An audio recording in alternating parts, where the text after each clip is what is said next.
to another video today. So today's video is basically based on the text of flow activity. How can we monitor text of flow activities, and how can we export or make a cloud flow to export all the text of flow activity based on our dates or based on the flow status.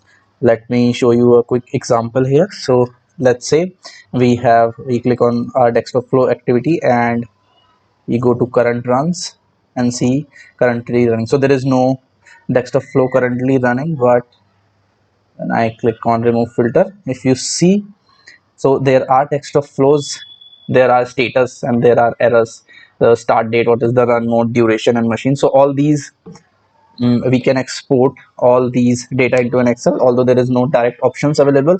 But this data is basically stored in our tables, right? And if I go to the tables here, right, so all the data are being stored in the tables in Power Automate Cloud Flow, right? So where are these text of flow data is stored? It is basically stored in the flow sessions table. I currently have not signed up, but I'll show you how these tables, how the data look into our tables, and how can we create a cloud flow so that all these data can come into a CSV file, and it can run daily to show us, okay, what is the status of which text of flow. And this flow is basically only limited to text of flow, because currently in the flow sessions table there is only text of flow activity currently appearing up. So let me just quickly get started. I'll show how the output will look. Basically we will have like this, like the process name, what is the process name, then we have what is the start date of that process, and then status. If it is failed, then it will show us the error and the error message. If it is succeeded, then there is no error or error message. So this is how the output looks. So this is basically called dashboard flow, where we can trigger the bot daily, right, to check what happened on the previous day. For let's say today is 26th, and we want to check the very next day that what flows have failed in yesterday. So what we can give is, we can through using our cloud flow, we can fetch the data from tables, right, and we can apply filter for the dates we want the data from, and then that Cloudflow will make us a CSV file, and then we can review those files instead of going into the text of flow activity, right? So instead of going to this activity daily, we can have our dashboard report on our mails, on our SharePoint, so that when we log in the morning, or when our shift starts, we'll see, okay, these flow failed and these are the succeeded flow.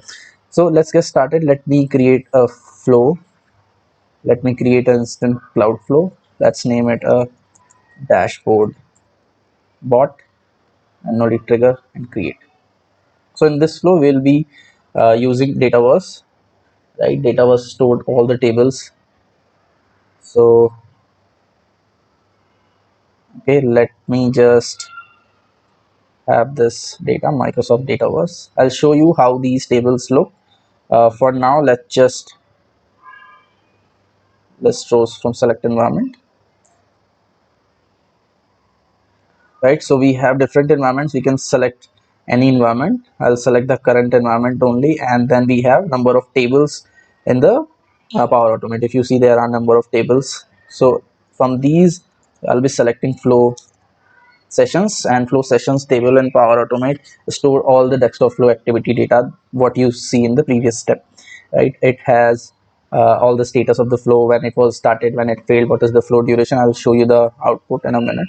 uh, Talking about the advanced option, what columns we want to select. Let's say flow sessions have 20 columns. And in my report I only want 5 columns, right? And I have the names of those 5 columns. Let's say I need name, then these values will be comma separated. I want name, then I want the start date, and then I want the end date, right?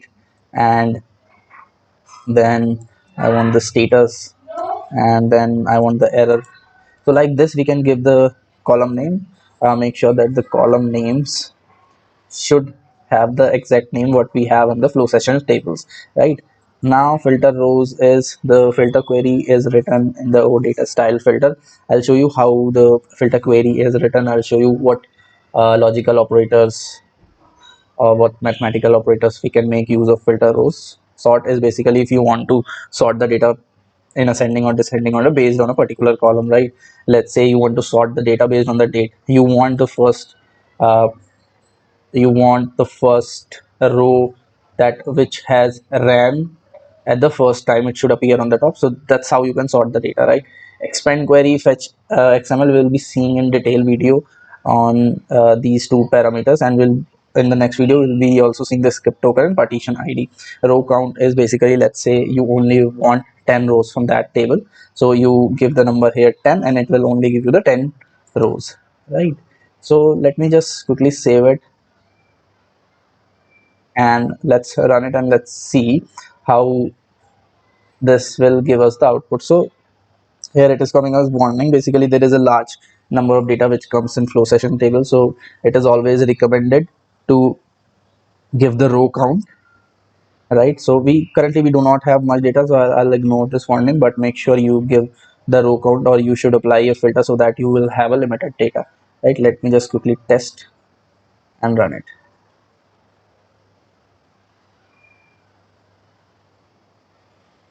Okay, done.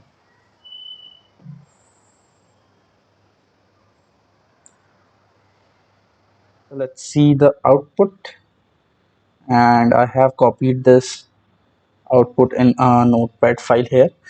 So this is how the output looks of this row. So this is basically a JSON format wherein we have this as a column name and this as its value, right? So status code is a column name, and then regarding object ID values is column name, status code is a column name, and this is the value. So basically what we want to fetch is the process name ID, right? This is the process name, column name, and this is the value this we want to fetch. And then we need to have this, the status of our workflow, and then we need to have the start date. If you see, we have start date, see started on, we have this started on, and then we will also have an error. See, there is an error message and there is an error code. So this is a generic error code, that element not found, and this is the detailed error message, right? So if I go back to our flow, so now we have all those values in our output. Now the output is now being stored in a collection, right? So for collection we will have a loop, right? The on the output of list rows we will have a loop. So apply to each, and the output of list row will be the value. Yeah, okay. Then we want to fetch each of these values, like error message, error code, process name, and etc. So in order to have that, I'll just use a select command, which will help me to get the value from an from apply to each or from a loop. So select, and the input would be value, and then I have the process name, right? And let me just show you what its value would be. Then we have start date, right? Start date, we can just search it from here. See, it is there, start date. And then we will have our status. I click on dynamic value. Here we have the status. Then we would have our error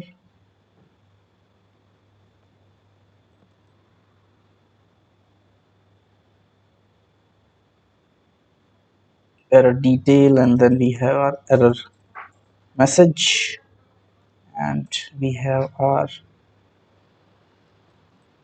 error message, right? And in the process name, so if you look into for process, the value of process name, we do not have the process name. We have regarding type and regarding value, but what we need is regarding object ID. If you see above in the input file, see, this is the regarding object ID value and not regarding type or value. So how do we fetch this value is, let me just copy the name of this column, go here, and into the expression I use a dynamic value. Into the dynamic value, what I want to have is, inside this loop I want to have current value of apply to each, and I will give the name of the column, right, like this. So into the items of apply to each, I want to fetch the value of this column, right, save. So this is how it will fetch all these process name, start date. So these are name of the columns, right, and these are its values. Now we want to have this into a table, right? So let me just initialize an array variable,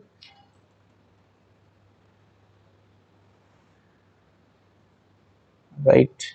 So CSV table, and I will have that array, and let's just save it, right? Now what I want to do is I want to append this select value into an array. You can directly use uh, append to array variable function. That I would suggest you to try it on your own how to do that. I'll be using a different function here, so I'll just use a compose,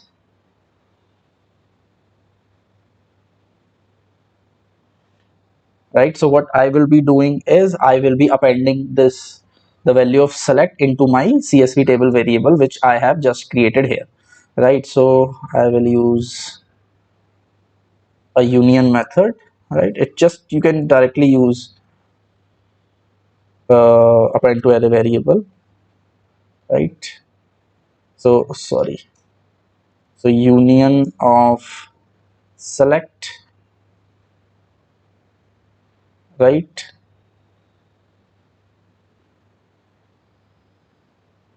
right. So I have written this into brackets, and then I want this to be inside the CSV variable, right? So what it will do is it will have the output of select, and it will append the output of select into the CSV variable, right? Let me just save it. I have used this, and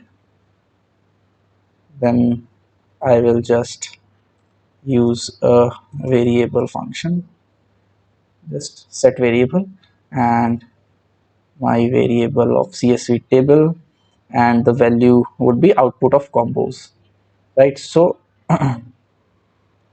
let me just quickly save and test it, and let's see how its output looks like.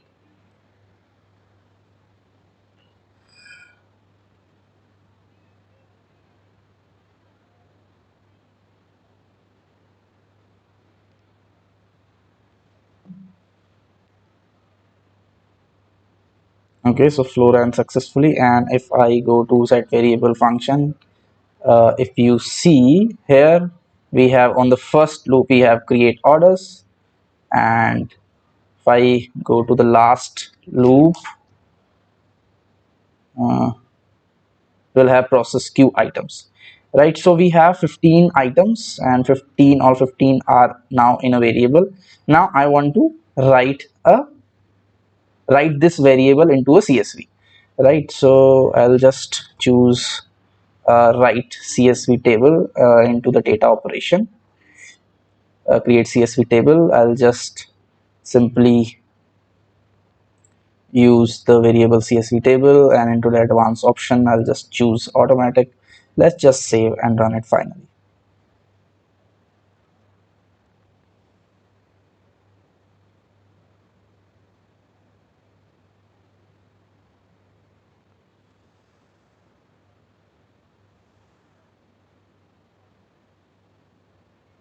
Okay, so if you see in here, we have our column name as it is, like we have given a status error and error message. We have the process name, process queue item, we have the start date, and then it is zero.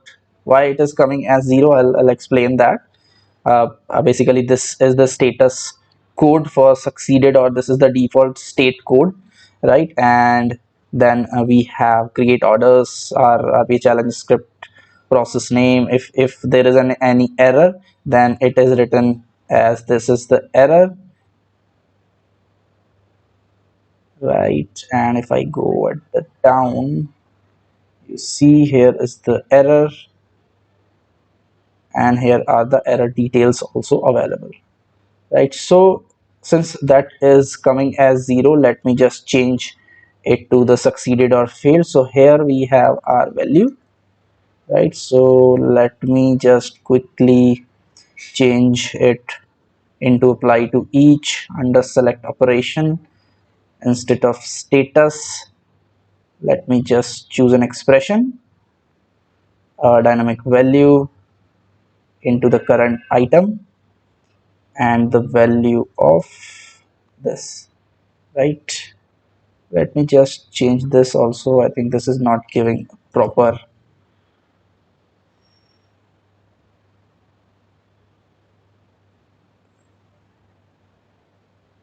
details. I think this is okay. Let me just test it again.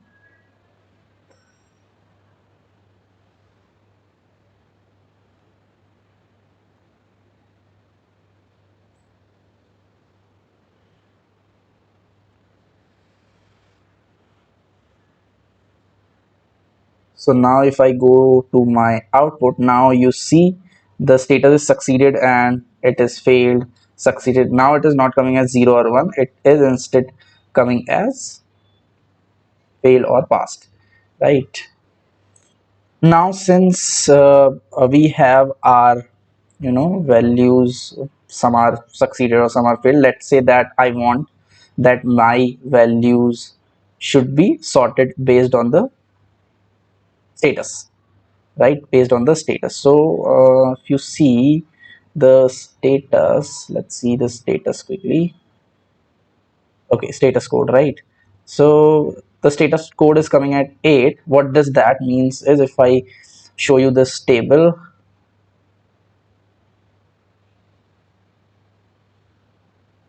so this is the table. So 8 means failed and 4 means succeeded. So these are the codes, right?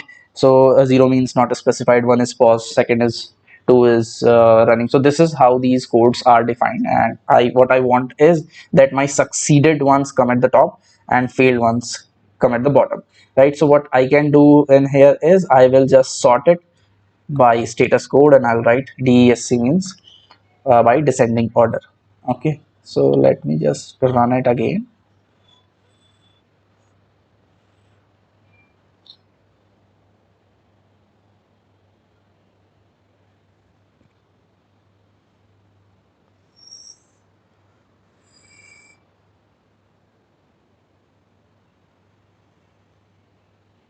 Okay, so now if you see, all succeeded are coming at the top first, and now all the failed one are coming, right? So this is how we can use the sort functionality. Now if you want only the succeeded one, right? So status code for succeeded one, as you know, what I have just shown you is 4, right? So what I can do is I can apply a filter in the filter rows, right?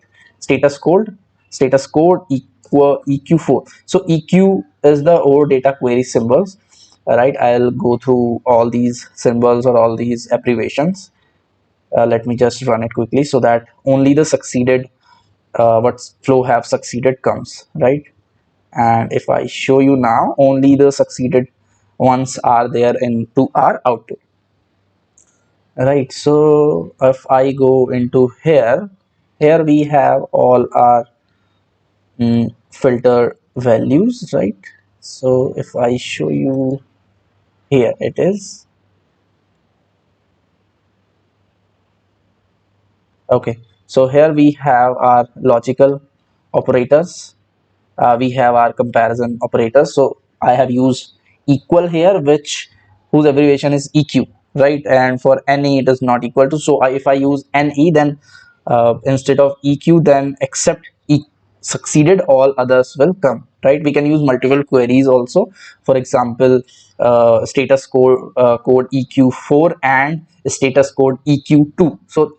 So for this, succeeded and failed will come, right? Others will not come. That's how. So if you want that less than the status code which has less than 4 will come, so in that case we will use lt, right? Less than or equal to le. Similarly we can use, I'll give you the link into the description box, below. You can utilize it and see what operators we have. Then we also have the logical ones, where we can, using those, we can have the we can use multiple queries. We also have a contains symbol, right, where we can also use the wildcards. For example, I'll show you. Let's say that you want to use a contains, right? So if I go in here, and let's say I want to have this, so let me just copy this whole,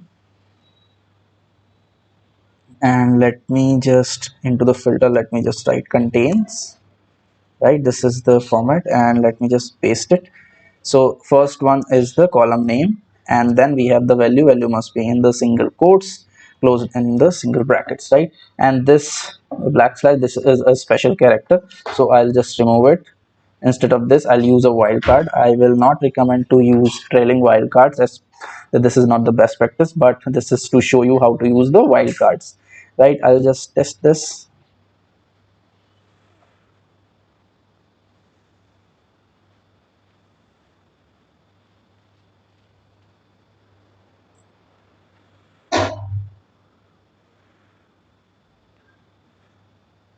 right? So I will have all these which have the session username. So although all you all has that particular session username, so this is how we can also apply the contains filter. And other filters are also available. You can check on these, and other wildcards are also there, right? So I'll quickly show you the wildcards. Okay, here are, I have used percent sign, and number of, which it matches any number of string. Then we have underscore, then square brackets, and the caret sign. So these are the wildcards which we can use, and which are supported here, right? So let me just write this quickly to a file. Right now, let me just add a new step, and here I will use file system. Here is a file system. I'll just use create file, and you will uh, have you should have your default connection, or you can create a new connection, and then you can choose your folder using this sign. I'll just write it downloads, and then can write your file name is output.csv, and then file content is of course the output of your create csv table, right? And let's just save it,